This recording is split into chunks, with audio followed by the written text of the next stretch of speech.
Continuamos con la doctrina del padre Arintero. Cómo trata él las purificaciones necesarias para vivir espiritualmente y para progresar.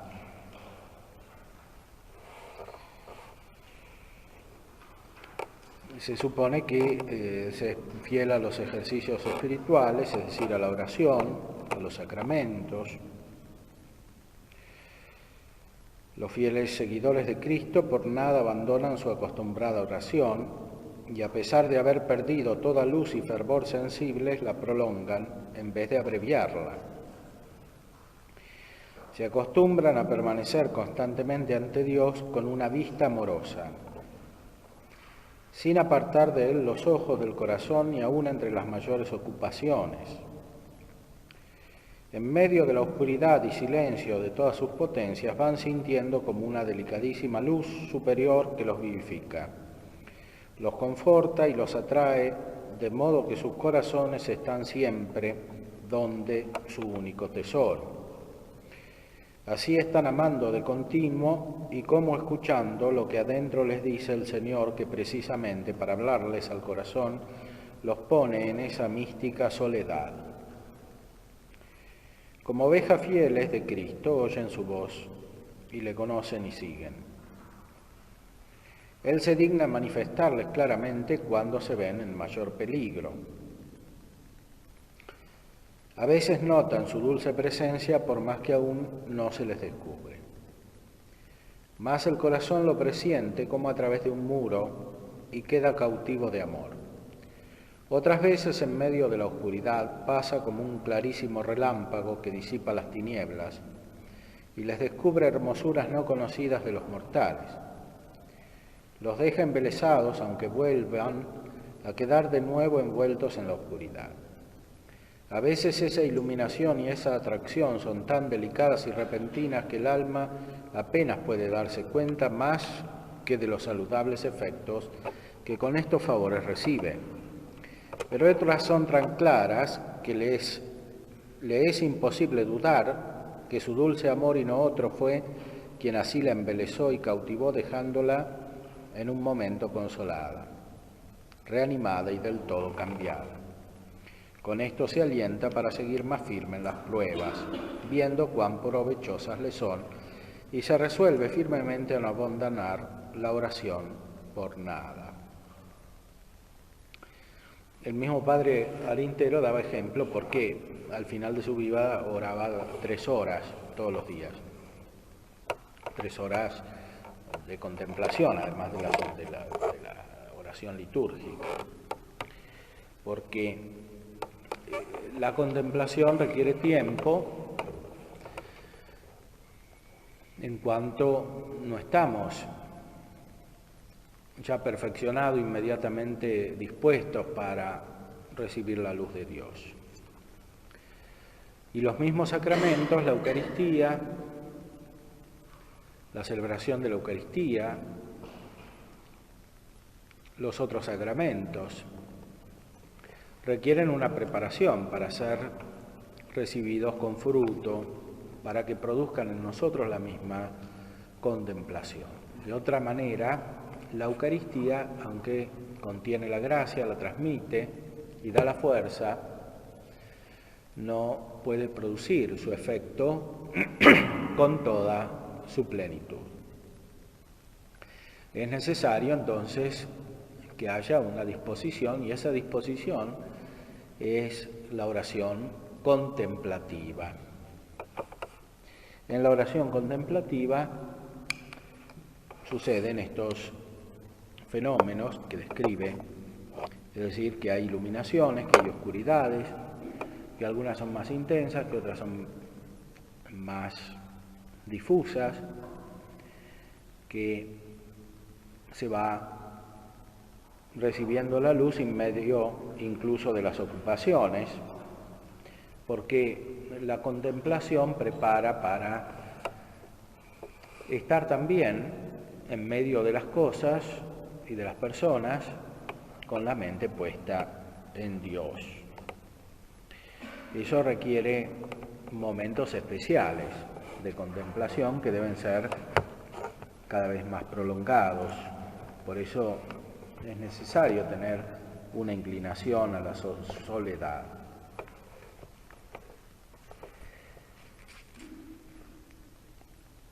Dios va siempre dando su gozo, su paz, su alegría espiritual, y esto es la guía que sirve para caminar a una más profunda contemplación e incluso para desear las pruebas y las oscuridades necesarias para recibirla más profundamente. Dejándose pues llevar del suave soplo del espíritu, comienza a salir de sí misma, oscura y segura, para remontarse en breve por la secreta escala disfrazada. Luego va viendo que aquella luz espiritualísima, que aún siendo como imperceptible la traía, le hace más clara y aumenta a medida que disminuye la de los sentidos, y ve que la noche de estos es una iluminación llena de delicias, pues en aquellas tinieblas, que antes le parecían tan temibles, estaba escondido su único bien, y así toda esa oscuridad se desvanece en un punto, y la noche se convierte en clarísimo día, cuando de repente el sol de justicia se digna descubrir sus resplandores. Entonces el alma queda ilustrada, renovada y como transformada. Se ve libre de las ataduras terrenas que la tenían presa y desprendida de sí misma y unida con toda su inteligencia a la hermosura divina porque tanto suspiraba. Y esto sucede de una manera que no se puede prever y que no está siempre conectada con el momento en el cual se está. A veces puede suceder en la liturgia, pero también fuera de la liturgia, o también cuando no hay ninguna actividad espiritual especial, que se siente la luz divina que ha iluminado todo.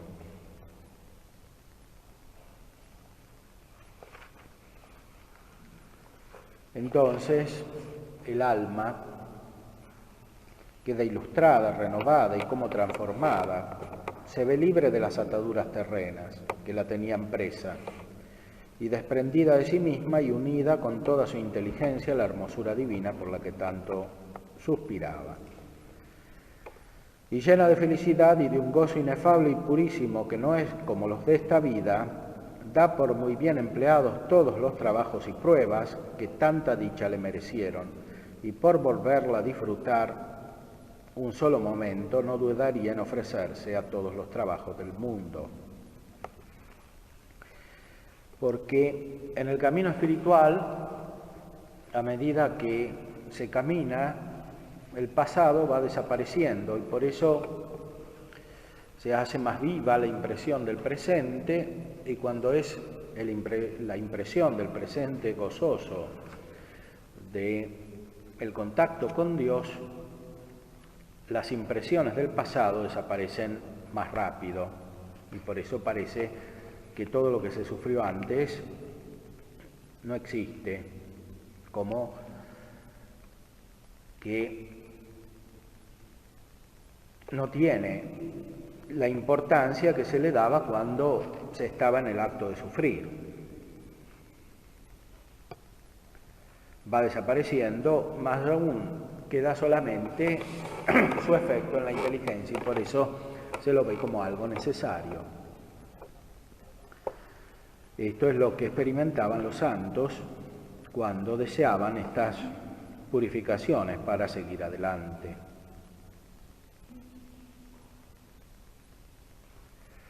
Pero es necesario que haya un camino cada vez más intenso, no es suficiente la iluminación de la inteligencia.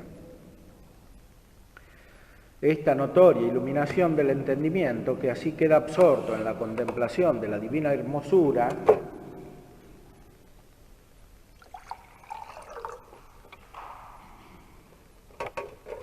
y como poseído de ella, es lo que constituye el primer grado de la unión mística. O sea, la primera suerte de oración en que el alma reconoce ya muy a las claras que le es infundida sobrenaturalmente, y se llama por eso recogimiento infuso. Cuando ella menos lo piensa y lo procura, se ve favorecida con unas luces tan altas que en toda su vida, por más que trabajase en meditar, no hubiera podido lograrlas con sus esfuerzos. Cautivo así el entendimiento, se purifica más y más con las mismas luces que recibe, y de este modo se dispone para recibir una iluminación más intensa y más frecuente, que al final vendrá a resultar casi del todo continua. Con estas luces, atraída a la voluntad, se purifica, de modo que venga a quedar a sí mismo cautiva del sumo bien, y unida a su Dios en la oración que llaman de quietud, donde reposa dulcemente en el centro de su amor y se deshace poseyendo y amando al único objeto, digno de todos sus deseos y afectos. Tal es el segundo grado de la unión. Y así se va elevando el alma a una unión más perfecta con Dios, a un contacto cada vez más intenso con la realidad divina. Hay muchos grados. Los autores espirituales los describen de muchas maneras porque como se trata siempre de expresar naturalmente algo que es sobrenatural, no puede haber una clasificación unívoca porque las perspectivas naturales de los que le expresan este crecimiento son muy diferentes. Y además porque en cada grado aparecen como perfecciones diversas de Dios para cada uno. Esta multiplicidad, que es el verdadero pluralismo bueno, corresponde a la perfección divina que no puede ser expresada de una sola manera. En medio de este camino hay muchas purificaciones y pruebas que es necesario soportar y que Arintero describe en su libro muy vivamente. Como nuestra pobre naturaleza se encuentra tan gravemente llagada y viciada, y su mal es tan extenso y tan hondo que todo lo invade y penetra hasta lo más íntimo, de ahí que para expurgar de nosotros todo fermento de maldad e iniquidad y convertirnos en ácimos de sinceridad y verdad, que es lo que dice San Pablo en la primera carta a los Corintios, para curar nuestros vicios, desarraigar las malas inclinaciones, ordenar todo lo que está desordenado y restituirnos a la primera rectitud y pureza, no nos basten todas nuestras mortificaciones y abnegaciones. Es preciso que nos abandonemos sin reserva a la acción divina, para que el fuego del Espíritu Santo nos purifique y renueve, según es menester para la perfecta unión con Dios. Es la doctrina que San Juan de la Cruz llama de la noche activa y de la noche pasiva. La noche activa son todas nuestras mortificaciones y desprendimientos que por nuestra iniciativa realizamos, que son contrarios en cierta manera a la naturaleza como está deteriorada y caída. Y la noche pasiva corresponde al efecto de la gracia de Dios que se infunde nuevamente, cada vez con mayor profundidad, y que cuando llega transforma tan de raíz que se sufre por la transformación.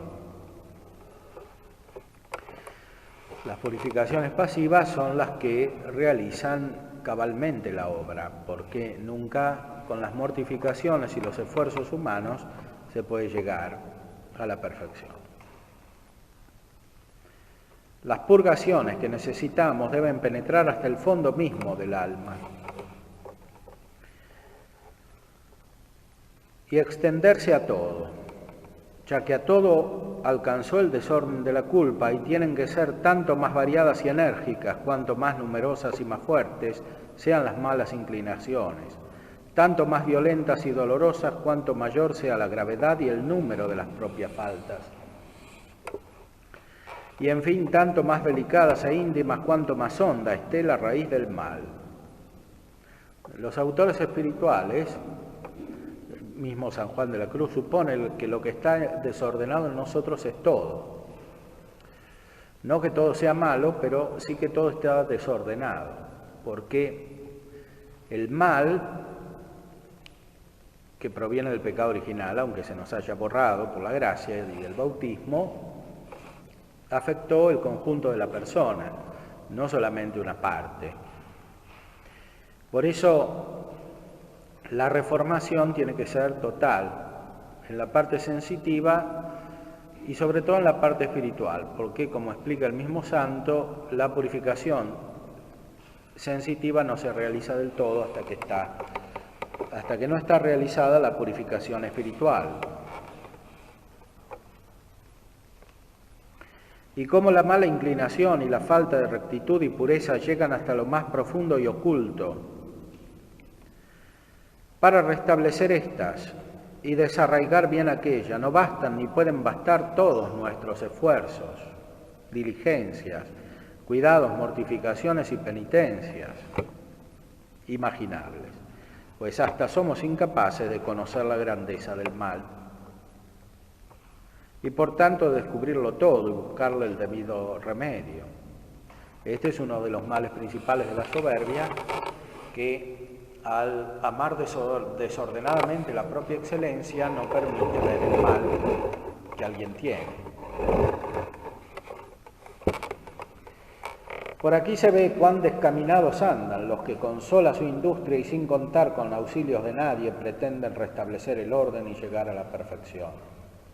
Lo que hacen es aumentar el desorden, cerrando los ojos al mal y llenándose de presunción y soberbia.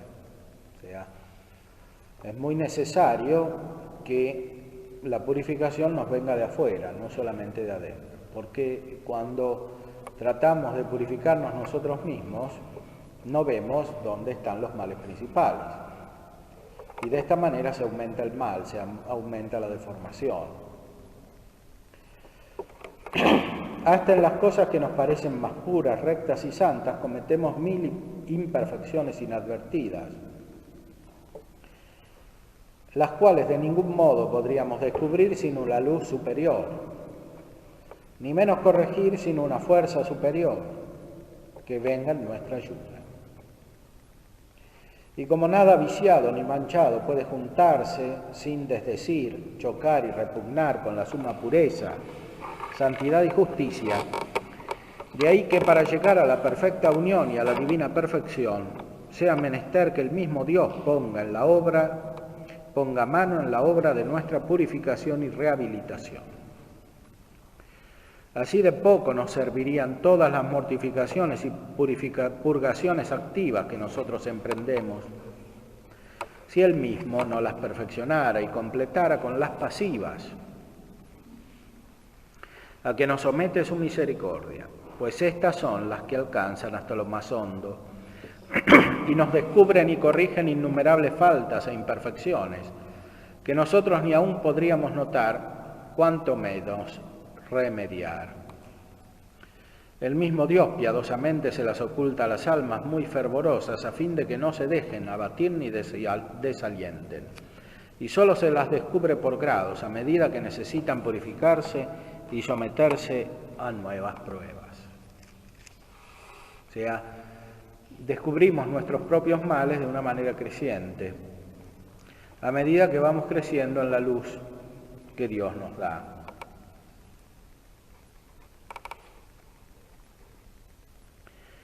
Por eso, en el proceso espiritual hay distintas fases de luz y de oscuridad. Y a veces incluso coexisten.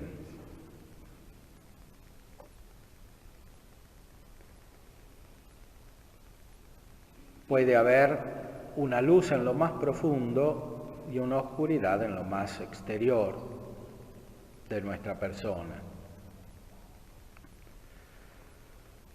Estas purificaciones, purgaciones pasivas, se dividen en sensibles y espirituales, según se refieran principalmente al cuerpo y a la naturaleza sensitiva, para sujetarla a la razón, o más bien a lo profundo del alma y de la vida que llamamos racional, para sujetarla al espíritu. Las primeras deben preceder y acompañar a la iluminación, así como ésta en parte precede y en parte acompaña la perfecta unión. Las segundas empiezan de lleno después de la unión imperfecta o conformativa, debiendo preceder siempre a la unión perfecta o transformativa del matrimonio espiritual. De ahí que las tres vías llamadas purgativa, iluminativa y unitiva, o mejor dicho, estas tres fases o secciones del camino de la perfección, no estén del todo deslindadas, sino que se compenetren, aunque en cada momento predomine una de las tres. Algunos autores espirituales, como San Juan de la Cruz y Hugo de Balma, subrayan el aspecto sucesivo de las vías a partir de los efectos. Al principio prevalece la purificación, después la iluminación, después la unión. Y otros autores espirituales subrayan la contemporaneidad de los distintos aspectos de la luz de la gracia, porque siempre al mismo tiempo purifica, ilumina y une. Es lo que dice Dionisio. Es lo que dice también San Buenaventura y lo que dice San Ignacio.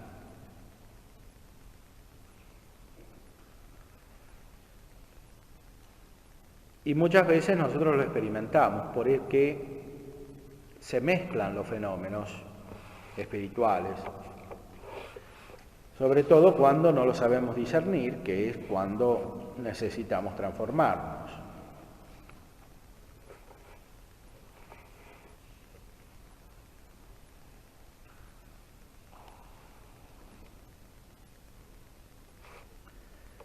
Los que con Rousseau se quejan de que Dios no se haya dignado a hablarles a ellos mismos como a los profetas.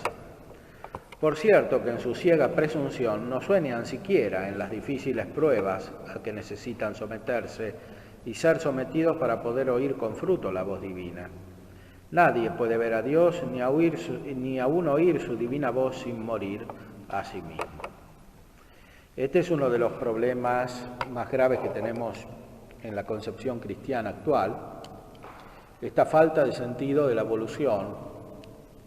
No se capta la distancia infinita que hay entre nosotros y Dios, porque no se tiene sentido de la gracia, y por tanto no se puede ver la necesidad profunda que hay de purificación.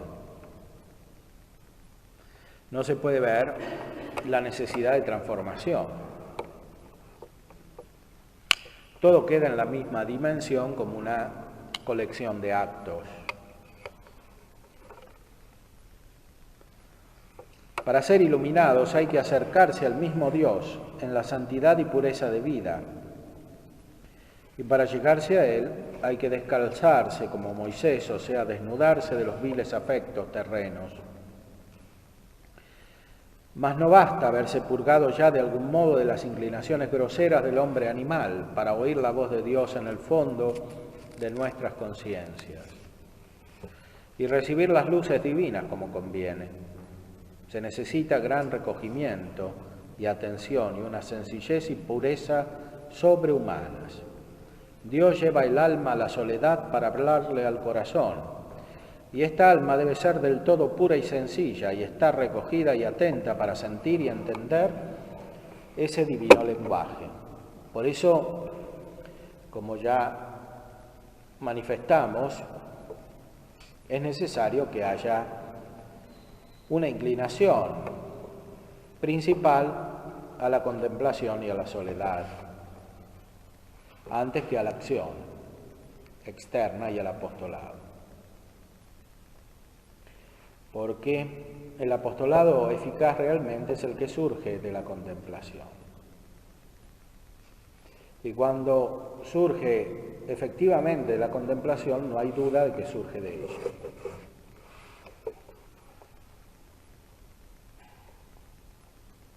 debe huir del mundanal ruido de las criaturas, de todo el tumulto de las pasiones y los vanos cuidados terrenos, y hasta de sí misma, desnudando su imaginación y memoria de todo recuerdo y pensamiento humano.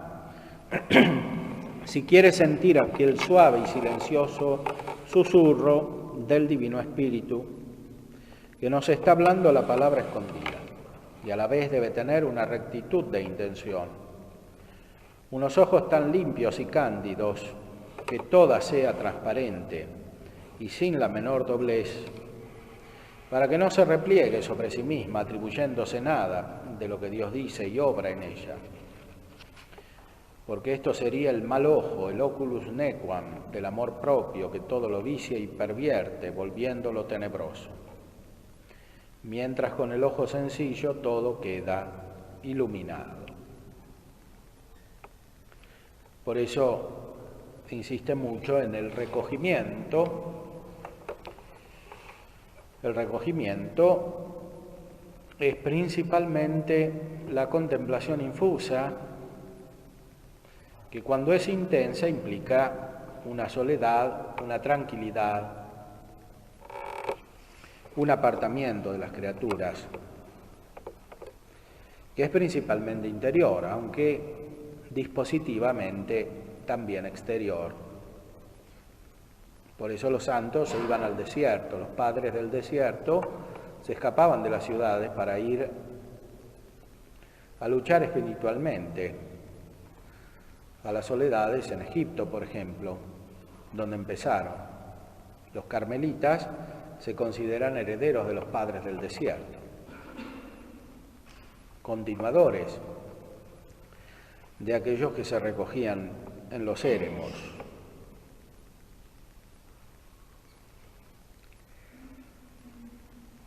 Mas este profundo recogimiento y esta extremada pureza, rectitud y simplicidad que son menester para quedar inundados de la luz divina y poder notar nuestras imperfecciones, no puede ser obra sino del mismo Dios en nosotros. Él solo, que posee esas perfecciones por esencia, puede comunicárnoslas en grado preciso. Entonces a esa luz el alma descubre cómo de suyo no es más que un abismo de maldad, de nada, oscuridad y miserias, y que si algo tiene de bueno, todo es pura misericordia divina, y se encienden vivos deseos de unirse para siempre a aquel sumo bien, en quien está la fuente de todas las perfecciones, y que en sí encierra todos los tesoros de luz y de bondad, de sabiduría y hermosura. Cuanto más contemplamos las perfecciones divinas, porque se nos comunica la luz de Dios, tanto más contemplamos nuestra propia indignidad y miseria y lejanía de la santidad de Dios. Las dos cosas van juntas. Por eso es tan necesario que busquemos la soledad y el recogimiento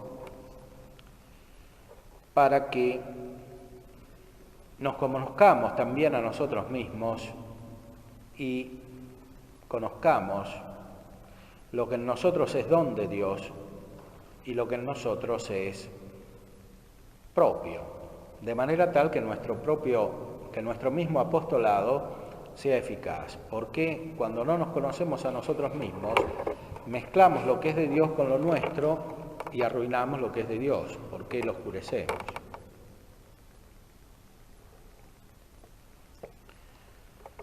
Lo deformamos, lo desequilibramos en la presentación ante los demás. Y los otros ven lo que es de Dios mezclado con los defectos nuestros,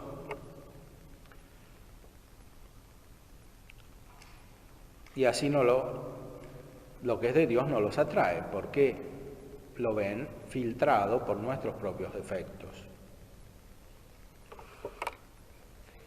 Por eso, para ser efectivamente apostólicos necesitamos crecer en la contemplación.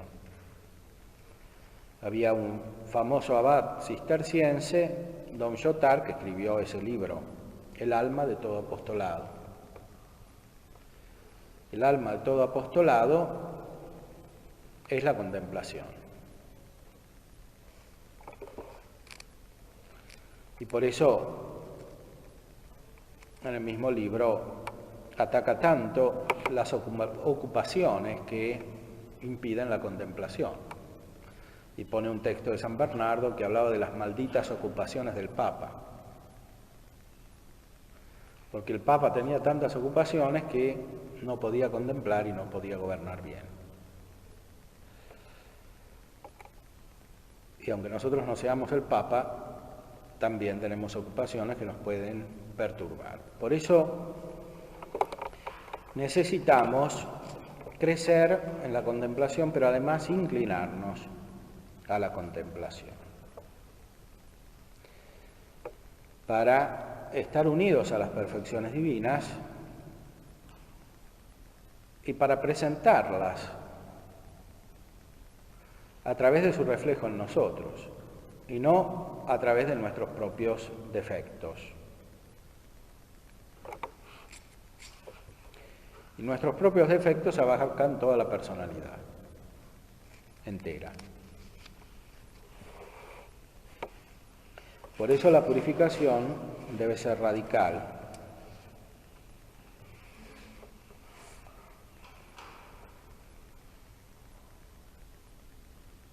Pero al mismo tiempo se llena de innumerables faltas o imperfecciones que antes no advertía o que le parecían muy pequeñas,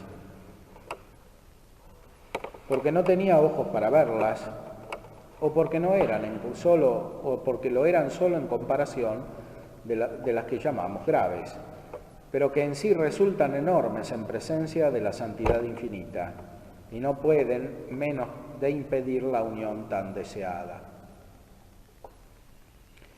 Vese aún llena de miras e intereses personales, y que todas sus intenciones, aun las más puras, sencillas y rectas, le parecía estaban envueltas en repliegues inconscientes de amor propio. Y comprende que para simplificarse de veras y purificarse de modo que pueda unirse a la plena santidad y justicia, necesita un terrible purgatorio en esta vida o en la otra. Esta es doctrina de San Juan de la Cruz.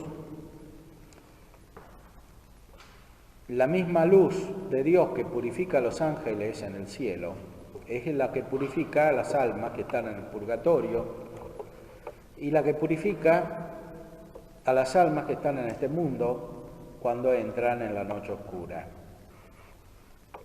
especialmente en la noche oscura del espíritu. Y pone ad intero un texto de Santa Catalina de Génova. Dios me hace ver, dice Santa Catalina de Génova, que por su parte a nadie cierra las puertas del cielo y todos los que quieren entrar, entran. Pero su divina esencia es de una pureza tan grande y tan incomprensible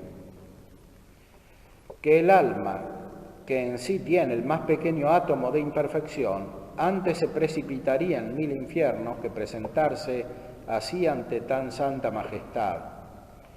Por eso, viendo que el purgatorio fue establecido por Dios para purificar las almas de sus manchas, gustosa se arroja en él y considera como una gran misericordia el encontrar ese medio de destruir el obstáculo que le impide echarse en los brazos divinos. El purgatorio es tal que no hay lengua que de él pueda hablar dignamente, ni espíritu que él pueda comprenderlo. Solo veo que en cuanto a la magnitud de la pena iguala al infierno. Y sin embargo el alma que tiene la menor mancha acepta esa pena como una gran misericordia de Dios y tiene a nada todo cuanto sufre, comparándolo con el dolor de las manchas que le impiden seguir los ímpetus de su amor. El purgatorio puede igualar al infierno en el sentido de que implica la ausencia de la visión beatífica, o más bien la privación de la visión beatífica. Y la pena el sufrimiento surge principalmente de esta privación. Secundariamente tiene también un carácter corporal, es el fuego del infierno. que impide a las almas desplegar la operación que surge de su ser.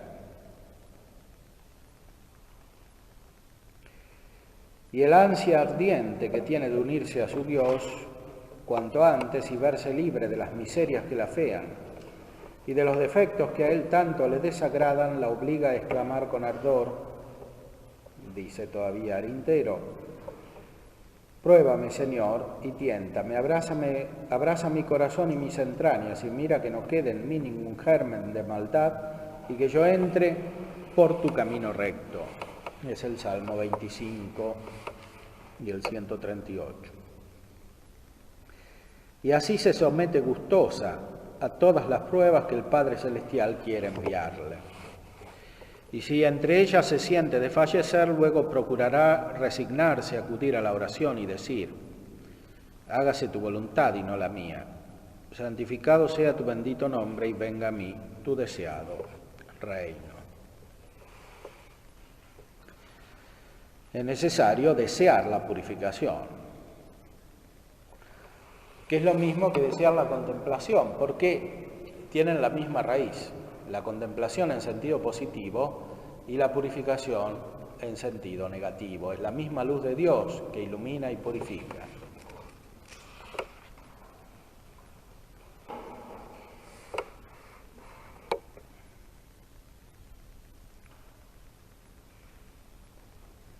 No se puede soportar demasiado esta purificación sin recibir consuelos. Y por eso Dios ilumina, incluso cuando estamos en la noche. Por eso dice San Juan de la Cruz: sin otra luz ni guía, sino la que en el corazón ardía.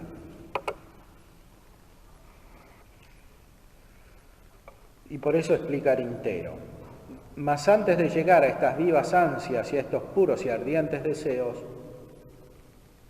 de nuevas purgaciones, por terribles y dolorosas que sean, necesita ser muy confortada y purificada con luces, regalos, consuelos y fervores sensibles proporcionados a su condición habitual, que no se halla aún en estado de sentir las luces del todo espirituales.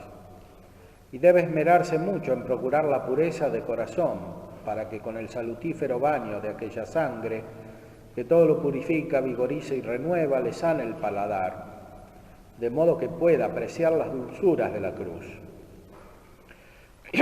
Y así vaya cobrando cada vez más gusto a todo lo divino y más aversión a lo terreno, y se alumbren los ojos de la inteligencia para descubrir y admirar las maravillas divinas y los infinitos tesoros de ciencia y sabiduría encerrados en Jesucristo. Esto ciertamente es más fácil en la vida contemplativa auténtica, y la vida contemplativa auténtica es la que no cae en la comodidad, porque la vida contemplativa puede hacerse crecientemente falsa y cambiar la contemplación por la tranquilidad externa, por el orden, por la seguridad, por la falta de perturbaciones de las personas. Eso no es lo mismo que la vida contemplativa. La vida contemplativa es la que conduce a la contemplación, porque con el nombre de vida se significan las operaciones, especialmente, que surgen del ser. La vida contemplativa requiere una inclinación muy fuerte del afecto, que va acompañando, como ya dijimos, la luz divina. Es una inclinación que une con Dios y es una inclinación que separa de lo que es distinto de Dios, de lo que aparta de Dios, que son nuestras imperfecciones tan radicadas que no las conocemos, nuestros vicios profundos, y que son las cosas del mundo, en cuanto están conectadas con nuestro ser natural y con el ser natural de las personas. El ser natural no renovado, no transformado todavía por la gracia de Dios. Por eso dicen e insisten mucho los autores espirituales que es necesario separarse del mundo, hasta que se ve lo terreno como intrínsecamente marcado por el pecado. No las criaturas de Dios que se contemplan a la luz de Dios, sino el funcionamiento del mundo. El amor de las cosas del mundo, el afecto por las cosas del mundo. Que quiere decir por todas las cosas creadas y sobre todo por las cosas humanas, que son las que están radicalmente marcadas por el pecado. No las criaturas inferiores ni las superiores, los ángeles que están en la presencia de Dios.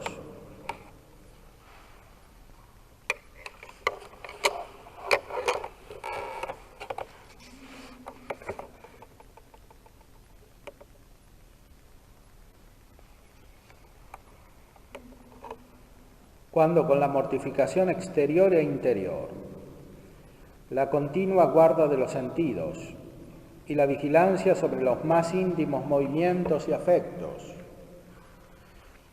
parece que tiene ya bien dominadas las pasiones que nos avasallan y el mismo Dios la va confortando y purificando con ciertas luces y fervores sensibles, entonces, según queda dicho, casi llega a creer que lo tiene conseguido todo y que ya ha alcanzado la perfección verdadera, pues empieza de algún modo a sentir las inefables dulzuras de la paz y de la gloriosa libertad de los hijos de Dios.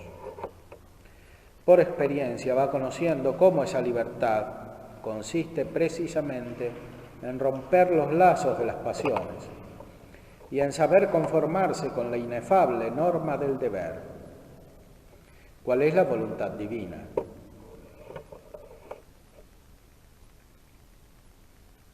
Y así llena de gozo exclama con San Agustín: servir a Dios es reinar.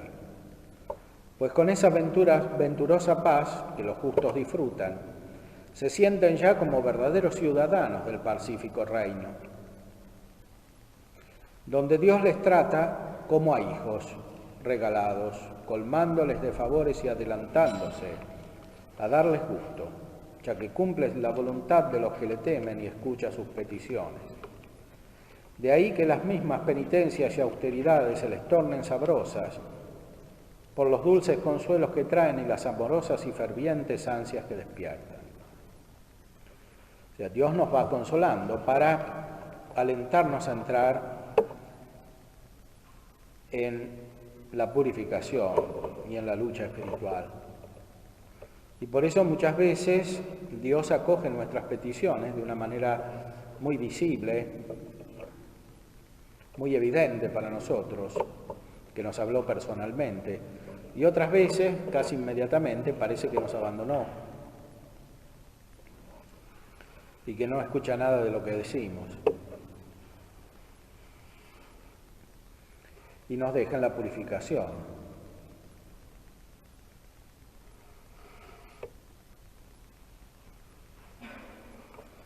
A veces vemos los frutos de nuestro esfuerzo y a veces no los vemos. Para que captemos que lo principal no viene de nuestro esfuerzo, por liberarnos de los pecados y por purificarnos. Cada vez que por amor de Dios se vencen, gozan del fruto de la más difícil victoria, cual es la alcanzada sobre sí mismos. Por cada obstáculo que remueven, el divino Paráclito los enciende en nuevas llamas de caridad y les va disponiendo en el corazón escalas de firmes propósitos, por donde, con nuevas y más vivas ansias y renovados esfuerzos, subirán de virtud en virtud hasta ver a Dios en Sion. Entonces, viniendo a ver las obras de Dios, que tales prodigios obran en la tierra, y gustando y viendo por experiencia cuán suave es el Señor, comprenden que solo puede ser dichoso quien cifra en él su esperanza, y cobrando horror a los placeres del mundo que antes le parecían tan gratos, solo hallan sus delicias en buscar al único amado, y al fiel amador de sus almas que las purifica y hermosea con sus divinas virtudes. Y vivir en la soledad, donde puedan gozar siempre de aquel dulcísimo bien, a solas, sin testigo. Y al sentir allí sus inefables toques de amor y sus divinas caricias, derrítense en deseos de corresponderle, y comienzan antes de tiempo a cantar la amorosa canción de la esposa que tiene ya su casa sosegada. Quiere Dios que entonces empiecen a saborear los 12 frutos de su espíritu y gozan de algún modo de las bienaventuranzas. Este es un proceso continuo.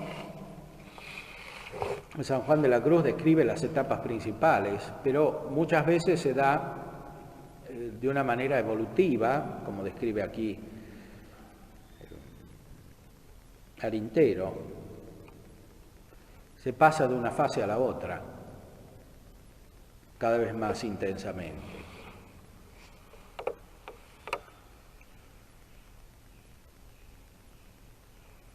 Cita un texto de un autor espiritual, el padre Grou,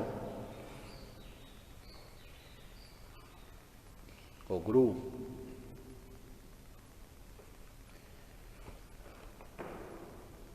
que describe cómo se realiza esto prácticamente.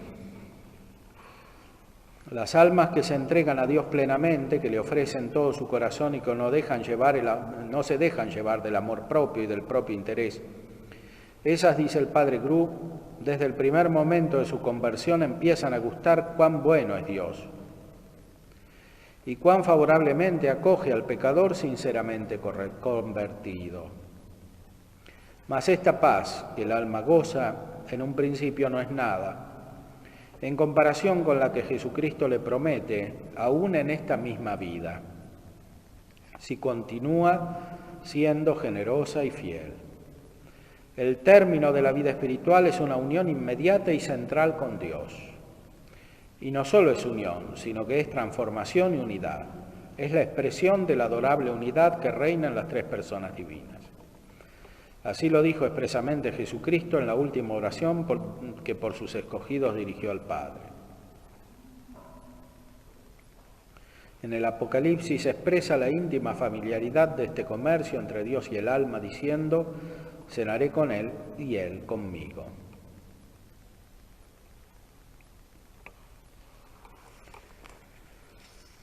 Este es el centro de la vida espiritual y todo lo que realizamos exteriormente gira alrededor de este centro. Está a su servicio. Por eso explica Santo Tomás que la vida contemplativa es la vida que tiende a la contemplación. No significa que todos los actos de la vida contemplativa sean la contemplación, sino que se ordenan a la contemplación. Todos los actos que se ordenan a la contemplación, aunque sea cortar la leña, son parte de la vida contemplativa, dice Santo Tomás. Porque la vida humana se unifica desde el centro espiritual. El hombre es persona y la persona es sustancia y la sustancia es unidad. El ser es uno, como ya sabía Aristóteles. Por eso, cuando el ser está realizado de una manera más perfecta, como sucede en la persona, tiene una unidad más perfecta, y cuando los actos son verdaderamente personales, se unifican, configuran una unidad que expresa a la persona, lo cual se da de una manera superior en el orden sobrenatural de la gracia, porque la gracia es nuevo ser que perfecciona a la persona, y cuando la persona obra desde la gracia, obra de una manera más una. Pero esta unidad es una unidad misteriosa porque es la unidad divina, no es la unidad de la persona natural. Es la unidad de la persona divina. Y por eso adquieren unidad actos que, según la inteligencia natural, son disparatados, en el sentido etimológico del término, es decir, que va cada uno por un lado y no se ve cómo se coordinan.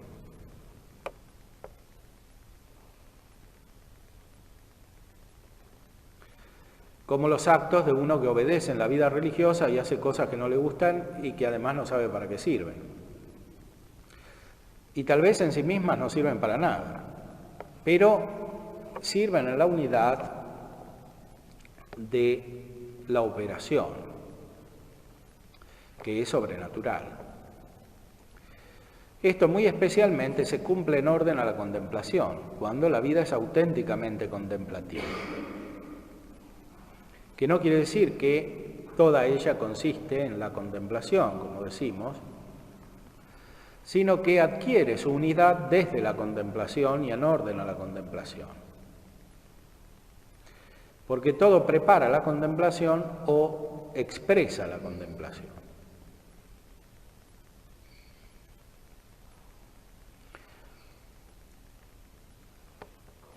Ahora bien, en esta unidad entran los aspectos positivos y los aspectos negativos, las luces y las sombras, las tinieblas,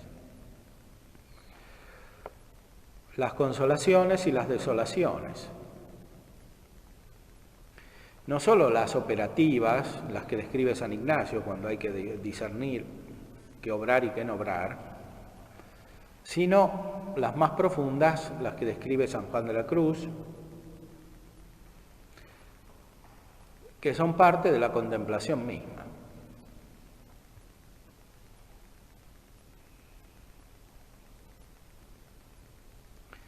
Entregarse a este proceso es la verdadera generosidad.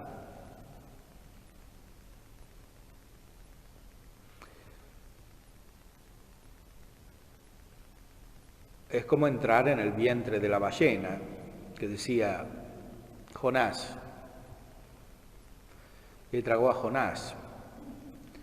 San Juan de la Cruz describe la noche oscura como entrar en el vientre de la ballena, es decir, cómo entrar en esta sucesión de luz y tinieblas, o en esta luz intensa o en esta tiniebla intensa, según un orden que es superior al que nuestra mente capta y que depende en última instancia de la mirada divina y no de la nuestra. Nosotros vamos a entender nuestra vida solamente cuando estemos en la beatitud, no ahora.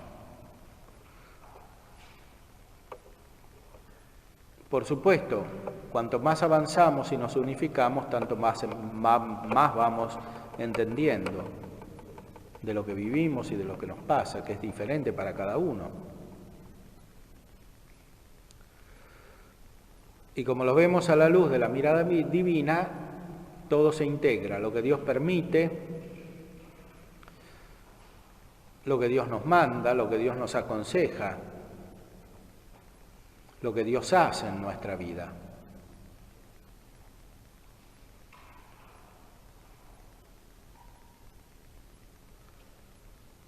Lo que Dios nos prohíbe. Todo entra en la mirada de Dios.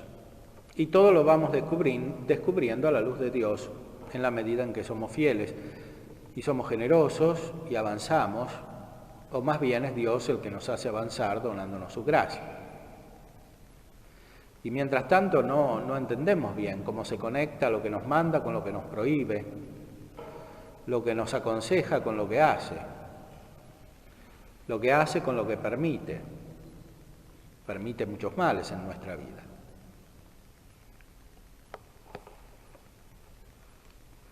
Son los 5 signos de la voluntad de Dios que pone Santo Tomás en la Suma.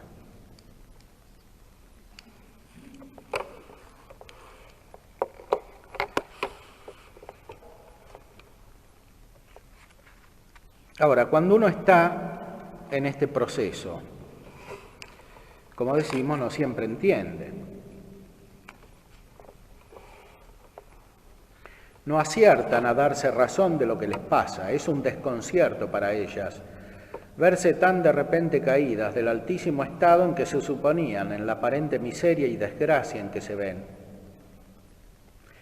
Temen si todo aquello sería una ilusión o un engaño del enemigo, si habrán aspirado a una vida para la que no eran llamadas. Si Dios las desecha ya como indignas, si ya no podrá haber remedio para sus males. Y todos son temores y tristes pensamientos con que atormentan sus cabezas. Por mucho que reflexionan, no pueden comprender la causa de tal abandono y del rigor con que Dios las trata.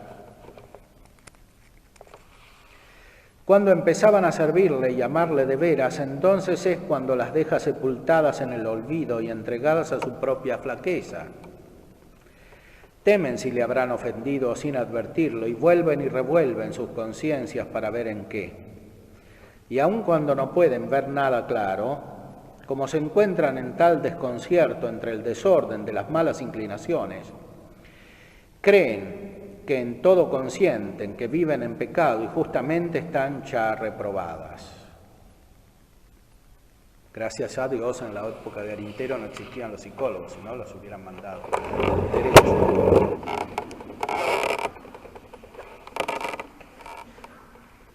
Mas el oculto amor de Dios las contiene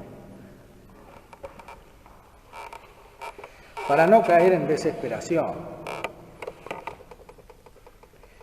Quieren volverse a Él de veras, pero se encuentran sin valor ni fuerzas para nada. Y además ven cerrados todos sus caminos. La oración, que es el más derecho, y donde antes tenían sus delicias, les parece imposible. Van a ella como a un martirio, pues no aciertan a tener allí ya ningún pensamiento santo, ni a sentir afectos que las alienten. Antes se encuentran más tentadas y más a oscuras que nunca. Entonces es el lamentarse con el profeta de los dolores. Cómo ha cubierto el Señor de tinieblas a la hija de Sión y arrojado del cielo a la tierra a la escogida de Israel. Ahora conozco mi pobreza en la vara de su indignación. Me amenazó y me trajo a las tinieblas y no a la luz. Me cercó de amarguras y trabajos, agravó mis cadenas, cerró mis caminos con piedras cuadradas y todas mis sendas destruyó. Aun cuando clame y ruegue, desecha mis clamores. Me aplastó y me desamparó. Soy el escarnio y la irrisión de todos. Se frustrará sin fin y acabará mi esperanza. Acuérdate, Señor, de mi pobreza y de mis amarguras. No apartaré de mí este recuerdo, y mi alma se deshará en penas. Mi suerte es el Señor, y en Él esperaré. Bueno es para los que en Él esperan y de verdad le buscan. Y bueno es esperar en silencio la salud de Dios. Me sentaré en soledad y callaré para siempre. Pero ha puesto una nube por delante para que no pase tu oración. Es un texto de Jeremías, Lamentaciones de Jeremías, que cita San Juan de la Cruz en la noche oscura. Y otro autor espiritual, Dionisio Cartujano, dice que en este estado el cielo le parece a uno como si fuera de bronce, que no penetra la oración. Así tienen que perseverar esforzándose y confiándose un día y otro día, con la boca puesta en el polvo y la lengua pegada al paladar, resignándose en la voluntad de Dios y esperando su misericordia. Y el que así perseverara hasta el fin, clamando con el corazón, ya que no puede con la lengua, ese será salvo, que en el silencio y la esperanza está toda su fortaleza. San Juan de la Cruz dice que el que está así no puede hacer nada, no puede ni siquiera orar. Y lo único que tiene que hacer es estar tirado con la cabeza abajo en el polvo. Por más que quiera orar, no puede orar. Pero eso no quiere decir que no pase nada. Es decir, pasa mucho en el fondo de la voluntad. ¿Por qué? más aún en el fondo del alma, en la sustancia del alma, porque la unión con Dios se da justamente ahí, no se da al nivel de las operaciones, al modo humano. Se dan las operaciones en cuanto está tocada y unida a la sustancia del alma. Son operaciones realmente sobrenaturales, las que surgen de la que San Agustín llamaba la mente. Es una nueva inteligencia y una nueva voluntad. Y por eso no se pueden usar las antiguas, hasta que estén transfiguradas, resucitadas en la nueva inteligencia y en la nueva voluntad. Y por eso, mientras tanto, hasta que no tenga esta mente, que es la mente de Cristo, como dice San Pablo, el alma tiene que quedar ahí tirada en el polvo. No puede hacer nada.